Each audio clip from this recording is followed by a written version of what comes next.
নমস্কার বন্ধুরা, আমি আবারও একটা বড় ভিডিও নিয়ে তোমাদের সামনে চলে এলাম। আর আজকে এই বড় ভিডিওটা বানানোর উদ্দেশ্য একটা গল্প বলার জন্য। আমার এই আজকের গল্পের নায়িকা হলো আমার বড়দি, মানে আমার জা। তো চলো শুরু করা যাক। প্রথমেই বলি, এই দিনকে ছিল আমার ননদের ঘরে একটা খাওয়া দাওয়ার আয়োজন। তো সেই জন্য বড়দি রান্না করছে। শুধু আমরা খাবো তাই নয়, আমাদের সবাই, মানে আমার কাকি শাশুড়ি, আমরা, আমার যা, ননদরা আছে, সবাই মিলে খাওয়া দাওয়া। তো এই গল্পের নায়িকা আমার বড়দি, ইনি হলো বাড়ির বড় বউ এবং যথাযথভাবে ওনার মধ্যে গিন্নিপনা ভাব একদম কুট কুট করে ভরা আছে।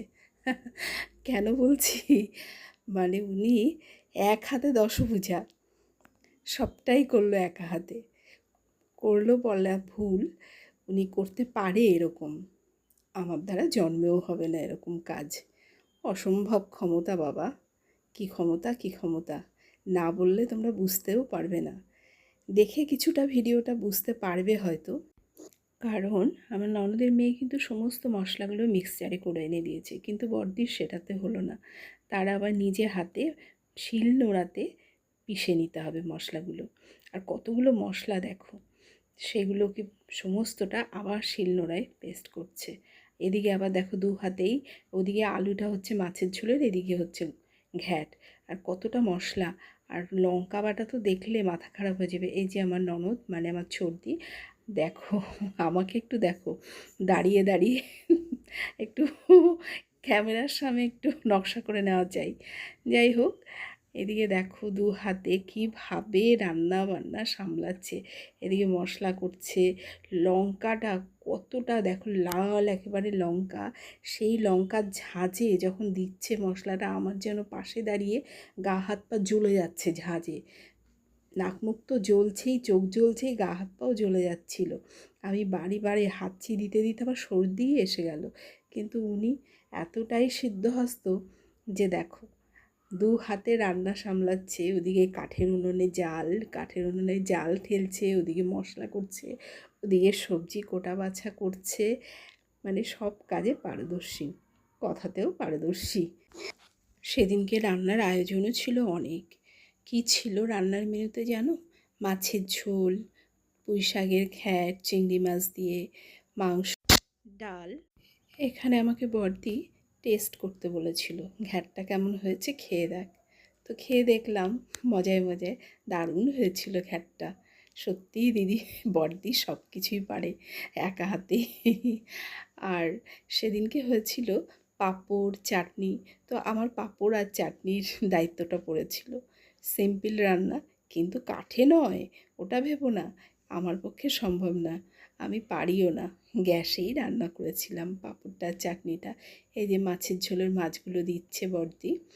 তো গল্প করতে করতে আমি পাশে দাঁড়িয়ে, মাছের ঝোলটাও দেখো এখানে হয়ে গেল, দেখো।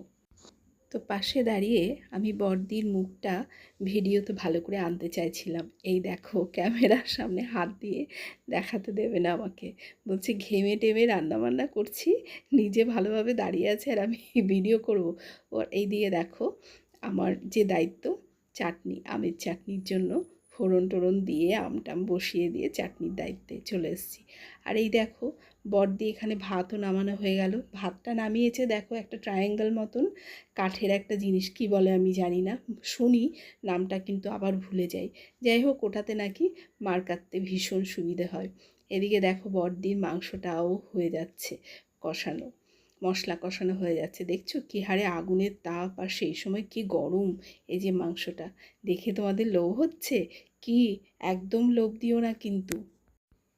আর যদি আমার বড়দির হাতের রান্না খেতে চাও, তাহলে অবশ্যই আমাকে কমেন্ট করে জানাতে পারো।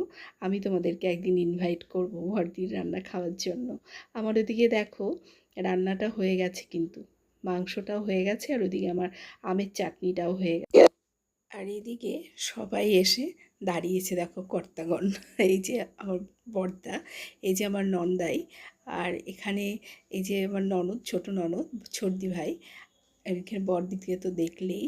আর ওই যে দেখো, ওই যে আমার কাকি শাশুড়ি, ছোটো কাকি শাশুড়ি, পাশে আমার ছেলে বসে রয়েছে, আর এই যে পেছনে হেঁটে যাচ্ছে আমার বর। এই যে আমার চাটনিটা দেখে নাও হয়ে গেছে। এরপর আমি কড়াইতে তেল দিয়ে নেব পাঁপড় ভাজার জন্য। আর এই দেখো আমাদের বাড়ির বড় ছেলে, ও কিন্তু তোমাদের সামনে এলো না, কেননা যদি তোমরা কষা মাংস খাচ্ছিল, যদি তোমরা ভাগ চাও তাই জন্য। কি ভয় পেলো বলো। এদিকে বড়দিরও মাংসটা রান্নাই হয়ে গেল প্রায়, আমারও পাঁপড় ভাজাটা প্রায়ই হয়ে গেছে ততক্ষণে। এরপর তোমরা দেখতে পাবে যে বড়দি কিভাবে মাংসের কড়াটা খালি হাতে নামালো। আশ্চর্য, গরম লোহার কড়াই, কাঠের জালে, বুঝতে পারছো কতখানি গরম হয় তাতে। হাতে কি ওদের ছ্যাঁকাও লাগে না বা ফোসকাও পড়ে না? আমার তো আবার রান্না করতে গেলেই ছ্যাঁকা ফোসকা, হাত দুটোর যেন কোথাও আর ফাঁকা নেই। আমার গল্পের নায়িকা বড়দিকে কেমন লাগলো তোমরা কমেন্ট করে জানিও কিন্তু। টাটা।